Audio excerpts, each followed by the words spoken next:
Hello friends, ഇന്ന് ഞാനിവിടെ തയ്യാറാക്കാൻ പോകുന്നത് ഉരുളക്കിഴങ്ങ് ഉപയോഗിച്ചിട്ടുള്ള ഒരു പൂരിയാണ്. അപ്പോൾ ഇതിനൊരു റിക്വസ്റ്റ് ഉണ്ടായിരുന്നു.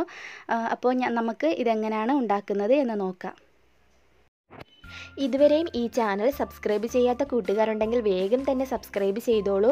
സബ്സ്ക്രൈബ് ചെയ്യുമ്പോൾ നിങ്ങൾക്ക് കൂടെ ഒരു ബെല്ലൈക്കൺ വരും. അതുകൂടി ഒന്ന് ക്ലിക്ക് ചെയ്ത് വെച്ചാൽ ഞാൻ വീഡിയോസൊക്കെ അപ്ലോഡ് ചെയ്യുന്ന സമയത്ത് നിങ്ങൾക്കത് മിസ് ചെയ്യാതെ കാണാൻ പറ്റും. So let's start. പൊട്ടാറ്റോ പൂരിക്ക് വേണ്ടിയിട്ട് ഞാനിവിടെ ഒരു ഉരുളക്കിഴങ്ങാണ് എടുത്തിട്ടുള്ളത്. ഇത് ഞാൻ നന്നായിട്ട് വേവിച്ച് എടുത്ത ഉരുളക്കിഴങ്ങാണ്. ഇതിനെ നമുക്ക് കൈകൊണ്ട് തന്നെ നന്നായിട്ടൊന്ന് ഉടച്ചെടുക്കാം. കണ്ടോ, നന്നായിട്ട് വേവിച്ചെടുക്കുക, എന്നാലേ ഇതുപോലെ നന്നായിട്ട് ഉടഞ്ഞു കിട്ടുള്ളൂ. ഇനി നമുക്ക് ഇതിലേക്ക് ചേർക്കേണ്ടത് ഗോതമ്പ് മാവാണ്. ആട്ടാമാവോ ഗോതമ്പ് പൊടിയോ ഏതെങ്കിലും ഒന്ന് എടുക്കുക. ഒരു കപ്പാണ് ഞാൻ എടുത്തത്. ഞാൻ ഒന്ന് അരിച്ചിടുന്നുണ്ട്, അരിച്ചില്ലേലും കുഴപ്പമൊന്നുമില്ല. ഇനി നമുക്കൊരു 1/2 ടീസ്പൂൺ മഞ്ഞൾപ്പൊടിയും ഒരു 1/4 ടീസ്പൂൺ മുളക് പൊടിയും, ഒരുപാട് ചേർക്കരുത് മുളക് പൊടി, പിന്നെ ആവശ്യത്തിന് ഉപ്പ്. ഞാൻ ഒരു 1/2 ടീസ്പൂണോളം ഉപ്പ് എടുത്തിട്ടുണ്ട്. പിന്നെ മല്ലിയില ചെറുതായിട്ട് അരിഞ്ഞത് ചേർക്കാം. മല്ലിയില ഇല്ലയെന്നുണ്ടെങ്കിൽ നമുക്ക് കറിവേപ്പിലയും വേണമെങ്കിൽ ചേർക്കാവുന്നതേ ഉള്ളൂ.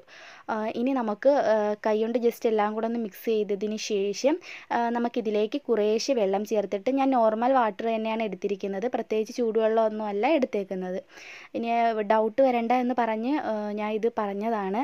കുറേശ്ശെ വെള്ളം ചേർത്തിട്ട് നമ്മൾ സാധാരണ ചപ്പാത്തിക്കൊക്കെ കുഴച്ചെടുക്കില്ലേ, അതുപോലെ തന്നെ കുഴച്ചെടുക്കുക. കണ്ടോ, കുറേശ്ശെ വെള്ളം ഒഴിച്ചിട്ട് വേണം കുഴച്ചെടുക്കാൻ വേണ്ടിയിട്ട്. ഓവറായിട്ട് ഒഴിച്ച് ഒരുപാട് സ്റ്റിക്കി ആയി പോവരുത്, അത് പ്രത്യേകം ശ്രദ്ധിക്കുക. കണ്ടോ, ഇതുപോലെ ഒരു ബോളാക്കി എടുക്കുക. അപ്പോൾ ഇനി അടുത്തതായിട്ട് നമുക്ക് ചെയ്യേണ്ടത്, ഇതിലേക്കൊരല്പം ഓയിൽ കൂടി ഒഴിച്ചു കൊടുക്കാം. എന്നിട്ട് ജസ്റ്റ് എല്ലാം കൂടെ ഒന്ന് മിക്സ് ചെയ്യുക. ഇനി നമുക്ക് ഇതൊരു സൈഡിലോട്ട് വെക്കാം. അടുത്തതായിട്ട് നമുക്ക് ചെയ്യേണ്ടത്, നമ്മുടെ ഈ സർഫേസ് ഒന്ന് ക്ലീൻ ചെയ്ത് എടുക്കണം. നന്നായിട്ട് ക്ലീൻ ചെയ്തതിന് ശേഷം ഒരല്പം ഓയിൽ ഒന്ന് സ്പ്രെഡ് ചെയ്ത് കൊടുക്കുക. എന്നതിന് ശേഷം നമ്മളിപ്പോൾ തയ്യാറാക്കി വെച്ചിരിക്കുന്ന ഡോയിൽ നിന്നും ഇതുപോലെയുള്ള ബോൾസ് റെഡിയാക്കി എടുക്കുക. ഒരുപാട് വലിയ ടൈപ്പ് അല്ല വേണ്ടത്. ഇതുപോലെ ഏകദേശം ഇത്രയുള്ളൊരു ടൈപ്പ് ബോളാണ് എടുക്കേണ്ടത്.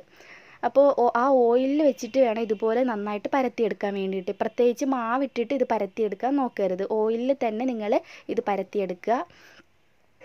കണ്ടോ, ഇതുപോലെ മെല്ലെ മെല്ലെ പരത്തിയെടുക്കുക. ഓയിൽ ഒഴിച്ചത് നന്നായിട്ട് ഇതുപോലെ പരത്തിയെടുക്കാൻ വേണ്ടിയിട്ടാണ്, ഒട്ടിപ്പിടിച്ച് ഇരിക്കാതിരിക്കാൻ വേണ്ടിയിട്ട് കൂടിയാണ് നമ്മൾ ഓയിൽ ഒഴിച്ച് ഇതുപോലെ പരത്തിയെടുക്കുന്നത്. അപ്പോൾ നിങ്ങൾക്ക് ഇതുപോലെ നിങ്ങൾക്ക് നല്ല വട്ടത്തിലുള്ള ഷേപ്പ് വേണമെങ്കിൽ ഒന്ന് ഏതെങ്കിലും ഒരു ഡബ്ബയുടെ അടപ്പോ എന്തെങ്കിലും ഉപയോഗിച്ചിട്ട് ഇതുപോലെ ഒന്ന് ഷേപ്പാക്കി എടുക്കുക. കണ്ടോ, ഞാൻ ഇതുപോലെ ഒരു ബൗൾ വെച്ചിട്ട് അതേ ഷേപ്പിലാണ് എടുക്കുന്നത്. അപ്പോൾ കറക്റ്റായിട്ട് നമുക്ക് ആ ഒരു സർക്കിൾ ഷേപ്പിൽ നമുക്കിത് കിട്ടും. വളരെ ഈസി അല്ലേ, പെട്ടെന്ന് തന്നെ നമുക്കിത് റെഡിയാക്കി എടുക്കാൻ പറ്റും. ആ ഉരുളക്കിഴങ്ങ് ഒന്ന് വേവുന്ന സമയം മാത്രം മതി, വളരെ പെട്ടെന്ന് നമുക്കിത് റെഡിയാക്കി എടുക്കാവുന്നതേ ഉള്ളൂ. കണ്ടോ, ഇതുപോലെ ഞാൻ എല്ലാം റെഡിയാക്കി എടുത്ത് വെച്ചിട്ടുണ്ട്.